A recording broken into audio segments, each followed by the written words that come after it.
నమస్తే లావణ్య గారు. నమస్తే అండి. లావణ్య గారు, నేను ఈరోజు మీతో మాట్లాడబోయే టాపిక్ అడిక్షన్. ఓకే. అడిక్షన్ అంటే ఏ మందో, సిగరెట్టో, ఇంకోటో కాదు. ఇది ఒక రియాలిటీగా జరిగింది. రీసెంట్‌గా మన దృష్టికొచ్చింది ఇది. ఒక అమ్మాయి, ఒక అబ్బాయి. Maybe they are like college students అనుకోండి. ఇక్కడ అమ్మాయి, అబ్బాయి ఇద్దరు ఉన్నప్పుడు ఒక క్లాస్‌లో ఇద్దరు ఉన్నారు. సో మెచ్యూరిటీ ఏజ్ ఇద్దరిది కూడా మంచి వెల్ మెచ్యూర్డ్స్ వాళ్ళిద్దరూ కూడా. కాకపోతే ఏంటంటే అబ్బాయి తన పని తను చేసుకుంటున్నాడు, అమ్మాయి అబ్బాయి మీద ఇష్టం పెంచుకుంది. ఓకే. అదేవిధంగా తనకి వాట్సాప్స్ చేయడం అవనివ్వండి, మెసేజెస్ చేయడం అవనివ్వండి, ఏదో ఒకటి చేస్తుంది. అబ్బాయి కదా చాలా ఈజీగా రియాక్ట్ అయ్యాడు. కాకపోతే ఇక్కడ ప్రాబ్లం ఏమైందంటే అతను ఏంటంటే ఫ్రెండ్లీగానే తీసుకున్నాడు. బట్ ఈఎంఐ ఏంటంటే ఈమె పెట్టే ప్రతి మెసేజ్కి రిప్లై ఇవ్వడం వల్ల అతని మీద హోప్స్ పెంచేస్తుంది. అపారమైన ఎక్స్పెక్టేషన్స్, రైట్, ఎక్స్పెక్టేషన్స్ పెంచుకుంది. ఇక్కడ కట్ చేస్తే ఏమవుతుందంటే అబ్బాయి తన పని తను, హీస్ వెరీ గుడ్ స్టూడెంట్, తన పని తను చేసుకుంటూ వెళ్ళిపోతున్నాడు. బట్ అమ్మాయి మాత్రం she also very bright student. Present situation ఏంటంటే ఈ అమ్మాయి చదవలేక, అతన్ని మర్చిపోలేక, కంప్లీట్ అతనంటే ఒక టైప్ ఆఫ్ అడిక్షన్లోకి వెళ్ళిపోయింది. సో దీని గురించి మాట్లాడదాం. సో అడిక్షన్ ఎందుకు వచ్చింది అంటే, ఇప్పుడు మనం అమ్మాయిని కూర్చోబెట్టి ఇంటర్వ్యూ చేస్తే ఏం ఆన్సర్ చెప్పొద్దో, at least this is estimated answer అనమాట. అక్యురేట్ కాకపోవచ్చు. నేను అతన్ని ప్రేమిస్తున్నాను, ఇష్టపడుతున్నాను. సో మనం ఫస్ట్ ప్రేమ అంటే ఏంటో స్టార్ట్ చేద్దాం. లైక్ ప్రేమిస్తున్నాను, ఇష్టపడుతున్నాను, అందుకే మర్చిపోలేకపోతున్నాను. అయితే మరి మన అమ్మ నాన్నలు మన పైన చూపించేది ఏంటి? ఒకసారి కంపారిజన్ చేసుకుందాము. నేను పలానా అబ్బాయిని ప్రేమించాను, సో అతనితోనే జీవితం పంచుకోవాలనుకుంటున్నాను, అందుకే మర్చిపోలేకపోతున్నాను, అందుకే నాకు డిప్రెషన్ అయింది, స్ట్రెస్ అయింది, నా లైఫ్ కూడా ఎండ్ చేసుకోవడానికి రెడీగా ఉన్నాను. If that person is not available, ఆ ఎదుటి వ్యక్తి నాతో జీవితాన్ని షేర్ చేసుకోలేకపోతే నేను లైఫ్ని కూడా ఎండ్ చేసుకోవడానికి రెడీగా ఉన్నాను అనే ఆన్సర్ రావచ్చు ఆ పర్టికులర్ పర్సన్ నుంచి. ఎందుకంటే చాలా కేస్ స్టడీస్, చాలా మంది పర్సన్స్ ఇలాంటి ఆన్సర్స్ చెప్తుంటారు కాబట్టి. అయితే ఫస్ట్ మీకు కలిగిన ప్రేమ అంటే ఏంటి మనం డిఫైన్ చేసుకుందాము. సరే, మీరు నిజంగా ఆ వ్యక్తిని ప్రేమిస్తున్నారు, మీ మీ మీ అభిప్రాయంలో ప్రేమ అంటే ఏంటి? ఏమై ఉండొచ్చు మీరు చెప్పండి. ప్రేమ అంటే అవి ఏమైనా ఆన్సర్ చెప్తుంది అనుకుంటే? యాజ్ ఏ మ్యారీడ్ లేడీగా నాకు ప్రేమ కంటే కూడా నాకు రెస్పాన్సిబిలిటీ గురించే బాగా తెలుసు. వండర్ఫుల్ చాలా చాలా చక్కగా వన్ లైన్ లో చెప్పారు. నిజంగా అలాంటి రెస్పాన్సిబిలిటీస్ టీనేజర్స్లో, ఎస్పెషల్లీ యంగ్స్టర్స్లో, అబ్బాయిల్లో కానీ అమ్మాయిల్లో ఆ మైండ్ సెట్ అనేది క్రియేట్ అవుతే డెఫినెట్గా వాళ్ళు ఈ అట్రాక్షన్స్, ఈ అడిక్షన్స్ దగ్గరికి అస్సలు వెళ్ళరు. సో ఇదంతా కూడా చాలా మంది అంటారు ఆ ఏజ్లో అలా ఉంటుంది. ఇదంతా కూడా ఒక ఫాల్స్ ఏమంటారు, ఒక అప్బ్రింగింగ్ అనమాట. మన పిల్లలకి ఈ ఏజ్లో ఇట్లా అట్రాక్షన్స్ వస్తాయి అని ముందు నుంచే చెప్పడము, రెస్పాన్సిబిలిటీస్ కంటే కూడా ఒక ఫ్యాంటసీస్ క్రియేట్ చేయడము. లైఫ్ అంటే ఇంత ఈజీగా ఉంటుంది, లైఫ్లో యంగ్ టైంలో ఎంజాయ్ చేయాలి, ఇలాంటి ఆలోచనలు క్రియేట్ చేయడం. సో యంగ్స్టర్స్కి నేను ఎస్పెషల్లీ, బికాస్ నేను కూడా అలాంటి ఫేజ్ నుండి వచ్చాను కాబట్టి I feel I'm the right person to answer.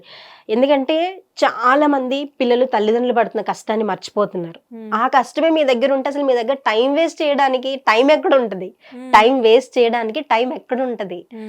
So చాలా మంది నాకు ఆ పలానా అమ్మాయి కావాలి, అబ్బాయి కావాలంటున్నారు. సరే, మీకు ఆ పలానా అబ్బాయి అమ్మాయిని తీసుకొచ్చి మీ ముందు పెట్టారు మీ లైఫ్ పార్ట్నర్గా. నెక్స్ట్ లైఫ్ ఎట్లా లీడ్ చేస్తారు?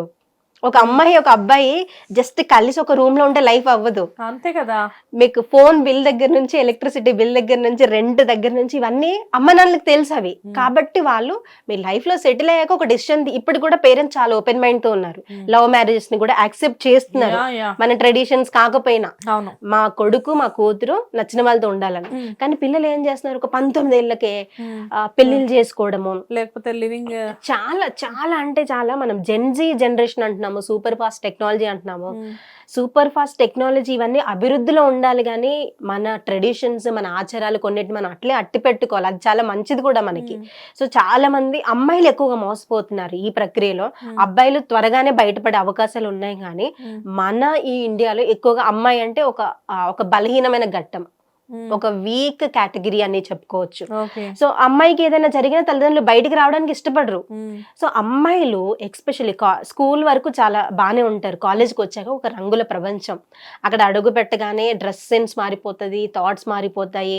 నేను పబ్కి వెళ్ళాలి, క్లబ్కి, ఇవన్నీ వీటన్నిటికంటే కూడా మంచిగా చదువుకొని మంచిగా లైఫ్లో సెటిల్ అయ్యాక నిజంగా మీకు ఇష్టమైన వాళ్ళని పెళ్లి చేసుకోండి, but after you getting settle in life. Yeah, కానీ మీరు అమ్మాయిలు అని చెప్తున్నారు కాబట్టి నేను ఇక్కడ మీకు ఒక విషయం చెప్తున్నాను. చాలా మంది అమ్మాయిలే చాలా వీక్ గా ఉంటారు, అబ్బాయిలు చాలా తొందరగా బయటపడతారు అని మీరు చెప్తున్నారు. కాకపోతే ఇక్కడ ఒక చిన్న విషయం ఏంటి అంటే అబ్బాయిలు కూడా అట్ ది సేమ్ టైం చాలా డిప్రెస్ అవుతున్నారు. ఈ జనరేషన్ లో అమ్మాయిలే చాలా తొందరగా మర్చిపోతున్నారు అని చెప్పేసి అబ్బాయిల వాదన. ఎస్, అంటే వైస్ వర్సా అని చెప్పుకోవచ్చు.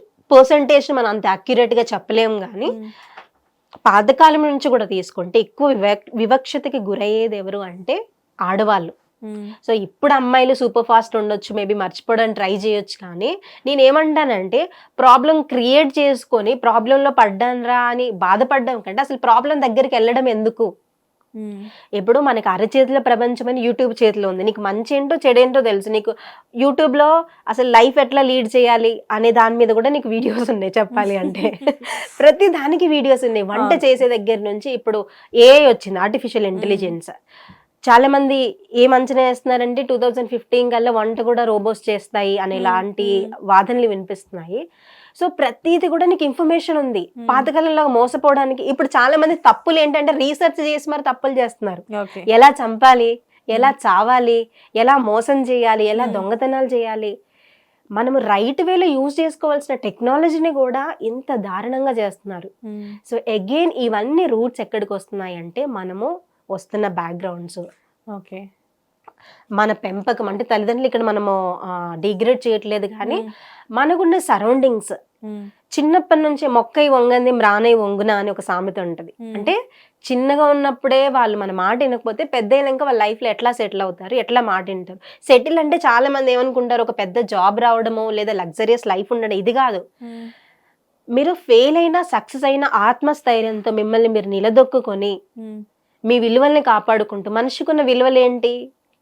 చెడు చేయొద్దు అనేది ఒక విలువ అనుకుంది. అసలు చెడు అంటే ఏంటి, చెడు చెయ్యొద్దంటే ఏంటి, మంచి చేయడం అంటే ఏంటి, ఈ డిఫరెన్సెస్ అన్ని మనకు తెలిస్తే డెఫినెట్ గా మనం ఒక మంచి సమాజాన్ని నిర్మిస్తాం, అబ్బాయిలు కానీ అమ్మాయిలు కానీ. కానీ ఈ రోజుల్లో అమ్మాయిలందరూ, అమ్మాయిలే కానివ్వండి అబ్బాయిలే కానివ్వండి, ఫ్రెండ్స్ విత్ బెనిఫిట్స్ అనేది ఫార్ములా బాగా ఫాలో అవుతున్నారు.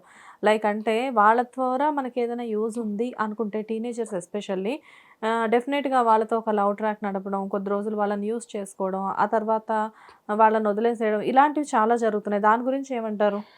ఇది డెఫినెట్ గా నైతిక విలువలు లేకపోవడం, మోరల్స్ లేకపోవడం ఫస్ట్. బికాస్ ఒక నిప్పు ఉంది అనుకుందాము, నా ముందు ఒక నిప్పు ఉంది, దాన్ని పట్టుకుంటే నా చేయి కాలుతుంది అని నాకు తెలుసు.